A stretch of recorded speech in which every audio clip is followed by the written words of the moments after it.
نحمده ونصلي على رسوله الكريم اما بعد فاعوذ بالله من الشيطان الرجيم بسم الله الرحمن الرحيم ان الذين آمنوا والذين هاجروا وجاهدوا في سبيل الله اولئك يرجون رحمة الله والله غفور رحيم صدق الله العلي العظيم۔ سامعین اکرام، سورہ بقرہ کی آیت نمبر 218 تلاوت کی ہے، جس میں اللہ تبارک و تعالی نے فرمایا ان الذین آمنوا، بے شک وہ جو ایمان لائے، والذین ہاجروا، اور جنہوں نے ہجرت کی، وجاہدوا فی سبیل اللہ، اور اللہ کے راستے میں جہاد کیا، اولئک یرجون رحمت اللہ، وہ لوگ رحمت الہی کے امیدوار ہیں، واللہ غفور الرحیم، اور اللہ بخشنے والا مہربان ہے۔ پچھلی آیت میں اسلام سے پھر جانے والوں کا عذاب بیان کیا گیا تھا کہ جو مرتد ہو جائیں ان کی کیا سزا ہے۔ اب اس آیت میں ایمان پر قائم رہنے والوں اور پرہیزگاروں کے ثواب کا ذکر ہو رہا ہے۔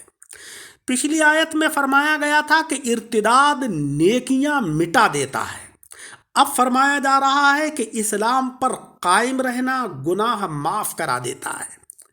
پچھلی آیتوں سے معلوم ہوا تھا کہ ماہ حرام میں بے خبری سے جنگ کرنا گناہ نہیں، اب ارشاد ہو رہا ہے کہ بلکہ اس میں ثواب کی امید ہے۔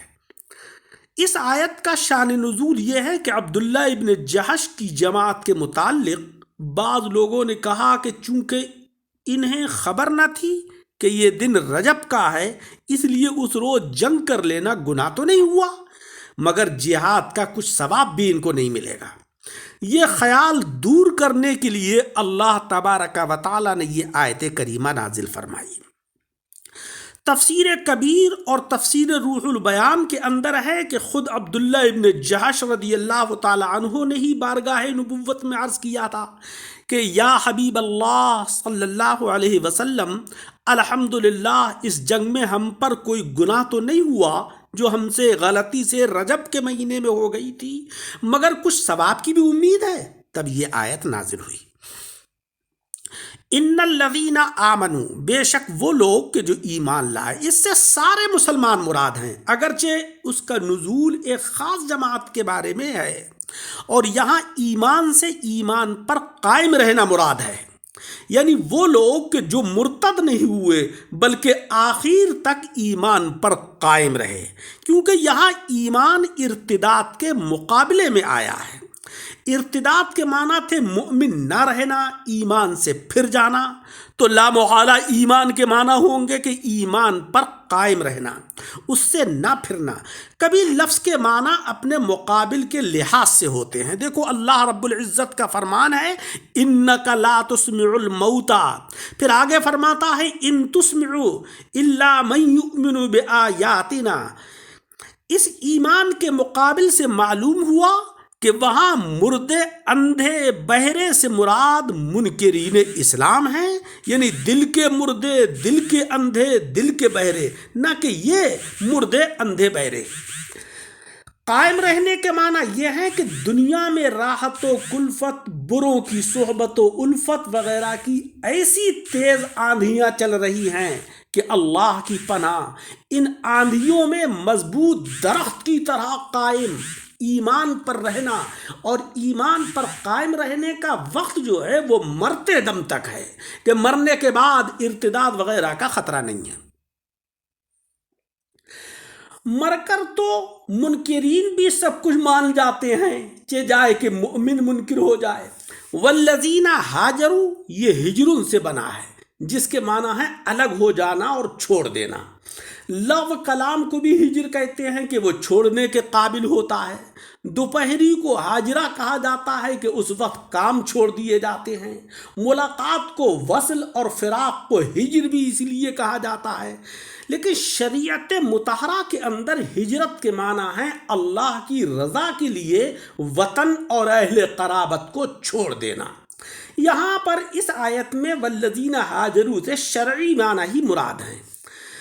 تفسیر کبیر میں ہے کہ یہ ایمان کی تفسیر ہے، یعنی جنہوں نے مسلمان ہو کر اپنے منکرین اہل قرابت کو چھوڑ دیا، وجاہدوا فی سبیل اللہ، اور اللہ کے راستے میں جہاد کیا۔ یہ جاہدو لفظ مجاہدتن سے بنا ہے، جس کا مادہ ہے جہدن، معنی میں مشقت کے۔ شریعت مطہرہ میں رضا الہی کے لیے منکرین سے لڑنے کو جہاد یا مجاہدہ کہا جاتا ہے۔ چونکہ لشکر اسلام کا ہر سپاہی دوسرے کے ساتھ مل کر مشقت کرتا ہے، گویا جہاد چند مشقتوں کا مجموعہ ہے، اس لیے اسے باب مفاعلہ سے لایا گیا ہے۔ جس طریقے سے مساعدہ کے لفظی معنی ہے کلائی سے کلائی ملا دینا، یعنی ایک دوسرے کی مدد کرنا۔ فی سبیل اللہ فرما کر یہ بتایا گیا کہ وہی جہاد قبول ہے کہ جو غلبہ دین کے لیے ہو اور اس میں خواہش نفسانی کا کوئی دخل نہ ہو۔ دین کی اشاعت کرنا، دین کی تبلیغ کرنا، برائیوں کو چھوڑ دینا، یہی جہاد اور ہجرت ہے۔ اولئک یرجون رحمت اللہ، اولئک سے مؤمنین، مہاجرین اور مجاہدین سبھی کی طرف اشارہ ہے۔ یرجونا یہ رجاء سے بنا ہے، جس کے معنی ہے خیر کی توقع اور امید۔ کبھی یقین کو بھی رجا کہہ دیتے ہیں، جیسے الذین یظنون انہم ملاقو ربہم، یہاں پر ظنن معنی میں یقین کے ہے، یعنی یہ لوگ رحمت الہی کے امیدوار ہیں۔ واللہ غفور الرحیم، غفور یہ غفرن سے بنا ہے اور رحیم الرحمن سے، جس کے معنی پہلے بیان ہو چکے ہیں۔ یہاں اتنا سمجھ لو کہ مغفرت میں گناہوں پر پکڑ نہ فرمانا معتبر ہے، اور رحمت کے اندر انعام دینا یہ ملحوظ ہے۔ چونکہ معافی عطا سے پہلے ہوتی ہے، اس لیے اللہ رب العزت نے غفور کو رحیم سے پہلے بیان فرمایا۔ اس آیت کی تفسیر کا خلاصہ یہ ہے کہ اے ایمان والوں، تم مرتدین کا حال تو سن چکے، اب پختہ دینداروں کا حال بھی سن لو۔ یا اے مسلمانوں، تم یہ نہ سمجھنا کہ عبداللہ ابن جحش کا یہ جہاد بے فائدہ رہا، نہیں، بے شک جو لوگ ایمان لائے اور اسلام پر قائم رہے اور جنہوں نے راہ خدا میں اپنا گھر بار اور اہل قرابت کو چھوڑ دیا اور جنہوں نے اللہ کے راستے میں جہاد کیا، وہ ہمیشہ اللہ کی راہ میں رحمت کے امیدوار ہیں، اور رب کا یہ دستور ہی نہیں کہ کسی امیدوار کو وہ مایوس کرے۔ وہ خوب یاد رکھیں کہ اللہ بہت بخشش فرمانے والا اور بڑا ہی رحمت فرمانے والا ہے، اس کے دروازے سے امیدوار خالی نہیں جاتا۔ تو یہ لوگ کہ جنہوں نے رجب کے مہینے میں غلطی سے جہاد کر لیا، جنگ کر لی، تو اللہ کی رحمت سے وہ خالی نہیں لوٹیں گے، اللہ تبارک و تعالی ان کو بھی اجر و ثواب عطا فرمائے گا۔ ایمان خوف اور امید سے حاصل ہوتا ہے۔ دیکھو اللہ رب العزت نے نیک کاروں کی امید کا ذکر کیا، نہ کہ یقین کا، کیونکہ کبھی یقین نجات سے بے خوفی پیدا ہو جاتی ہے جو ایمان کے خلاف ہے۔ بعض لوگوں کا آج بھی یہ ترا ہے کہ بھائی ہم اگرچہ گناہ گار ہیں، اگرچہ ہم نمازیں نہیں پڑھتے ہیں، مگر ہمارے دادا اور پردادا کو تو دیکھو، وہ کتنے صالحین تھے، ہم انہی کے دامن سے وابستہ ہیں۔ تو عزیزوں، یہ بے خوفی کو چھوڑو، اللہ کا ڈر اور خوف اپنے دلوں میں پیدا کرو اور اللہ کی رحمت کے امیدوار بنو، اسی میں نجات ہے۔ دوسری بات ہمیں اس آیت سے یہ پتہ چلی کہ عمل سے اجر واجب نہیں ہوتا ہے کہ صاحب آپ نے عمل کر لیا تو اللہ تبارک و تعالی نے اجر جو ہے وہ تمہارے اوپر واجب کر دیا، بلکہ ثواب جو ہے وہ محض فضل ربانی ہے۔ عمل تو اظہار بندگی کے لیے ہوتا ہے، اسی لیے یرجون رحمت اللہ ارشاد ہوا، یعنی وہ لوگ اللہ کی رحمت کی امید کرتے ہیں، رب سے اپنے عمل کی اجرت نہیں مانگتے ہیں، وہ اللہ تبارک و تعالیٰ کی بارگاہ کے بھکاری ہیں، مزدور نہیں ہیں۔ تیسری بات ہمیں یہ پتہ چلی کہ امید خوف سے افضل ہے۔ روح البیان نے فرمایا ہے کہ ڈرنے والا تو بھاگتا ہے اور امیدوار آتا ہے، لہذا اللہ تبارک و تعالیٰ کی رحمت کی امید لگا کر اس کے در کی طرف کو آنا، یہ جو ہے وہ کمال ایمان ہے۔ اللہ تبارک و تعالیٰ یہ وصف ہمارے اندر پیدا فرمائے۔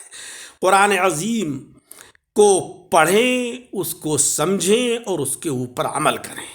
اللہ تبارک و تعالیٰ عمل کی توفیق عطا فرمائے۔ درس کو سن کر احباب کے ساتھ شیئر کریں اور ہمارے یوٹیوب چینل دعوت حق درس قرآن کو لائک و سبسکرائب کریں۔